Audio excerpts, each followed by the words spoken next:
नमस्कार विद्यार्थी मित्रांनो, ज्ञान QR कोड डिजिटल लायब्ररीमध्ये आपले स्वागत आहे. यापूर्वी आपण या ज्ञान QR कोड डिजिटल लायब्ररीची ओळख करून घेतली होती, ज्यामध्ये पहिला टॉपिक होता ई न्यूजपेपर, ई वृत्तपत्र. ई वृत्तपत्रामध्ये आपल्याला 50 प्रकारचे न्यूजपेपरबाबत मी माहिती सांगितली होती, ज्याच्यामध्ये मराठी, हिंदी आणि इंग्रजी या विषयाचे पेपर या भाषेमध्ये हिंदी, इंग्रजी आणि मराठीमध्ये आपण पाहिले होते. त्याच्यानंतर नागरिकांसाठीचे ई पुस्तिका, याच्यामध्ये 10,000 ई पुस्तिका विविध विषयाच्या, ज्याच्यामध्ये इतिहास, प्रवासवर्णन, कथा, कादंबरी, भावबंद अशा विविध विषयाचे पुस्तकं आपण यामध्ये पाहिली होती. त्याच्यानंतर पुढील टॉपिक आज आपला आहे, पुढील बटन जे या ज्ञान QR कोड डिजिटल लायब्ररीमध्ये आहे, ते म्हणजे सायबर सुरक्षितता. सायबर सुरक्षितता सध्या ज्वलंत विषय असल्यामुळं हा पॉईंट आपण इथं ॲड केलेला आहे, ज्यामध्ये 21व्या शतकात जगत असताना जर सायबर गुन्हे होत असतील, ज्याला थांबवणं अशक्य झालं आहे, अशा गुन्ह्याबाबतची माहिती सर्व विद्यार्थ्यांना, पालकांना, त्याचसोबत घरातील असलेल्या प्रत्येक कुटुंबातील व्यक्तींना व्हावी, यामुळं आपण सायबर सुरक्षितता हा विषय ठेवलेला आहे. याला क्लिक केल्यानंतर तुम्हाला यामधून विविध विषय शिकायला मिळतील, तर व्हिडिओ स्वरूपात ते पाहायलासुद्धा मिळतील.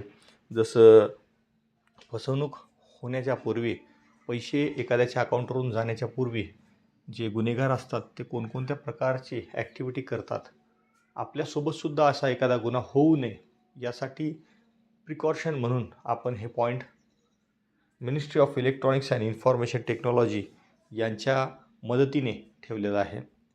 हे point ministry of electronics cyber सुरक्षितता या विषयातून आपण घेतलेले आहेत. याच्यामध्ये प्रॅक्टिकली ज्या थिंग्स व्हिडिओ क्लिपच्या स्वरूपातून दाखवलेल्या आहेत, त्यामुळं आपल्याला सहजरित्या एखादं सायबर गुन्हे कसे होतात, सायबर गुन्ह्यासाठी कोणकोणत्या टेक्नॉलॉजी वापरल्या जातात, या सर्व गोष्टी प्रॅक्टिकल स्वरूपात इथे पाहायला मिळतील.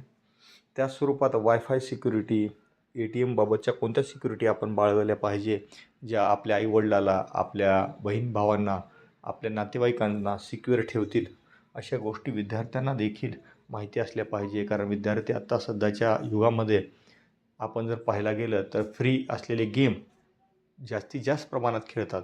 त्यामुळे आपल्या मोबाईलमधील कोणता डेटा, आपली कोणती माहिती चोरली जाऊ शकते, या सर्व गोष्टी आपल्याला कळाल्या पाहिजे. डेबिट कार्ड, क्रेडिट कार्ड कसे वापरले पाहिजे, ATMचे पासवर्ड कसे सिक्युअर ठेवले पाहिजे, मोबाईलचे पासवर्ड कसे सिक्युअर ठेवले पाहिजे, सिम क्लोनिंग कसं होतं, आपलं आधार कार्ड, पॅन कार्ड, मतदान कार्ड जर झेरॉक्स एखाद्या दुकानात दिलं तर ते कसं चोरीला जाऊ शकतं, या सर्व गोष्टी करंट लाईव्हचे असलेले प्रश्न या टॉपिकमध्ये आपण कव्हर केलेले आहेत.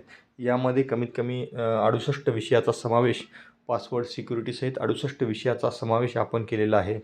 तरी प्रत्येकाने 1 बाय 1 हा व्हिडिओज क्लिपच्या स्वरूपातून, आणि त्यानंतर आपण ministry of electronics and information टेक्नॉलॉजीच्या माध्यमातून स्टे सेफ ऑनलाईन ही एक मोहीम राबवतो. त्या माध्यमातून विद्यार्थ्यांना सर्टिफाईडसुद्धा करतो. हे सर्व या डिजिटल लायब्ररीच्या माध्यमातूनच करतो.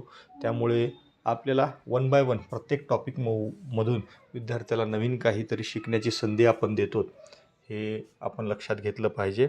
इथंपर्यंत हा टॉपिक आपण थांबवतो आहे.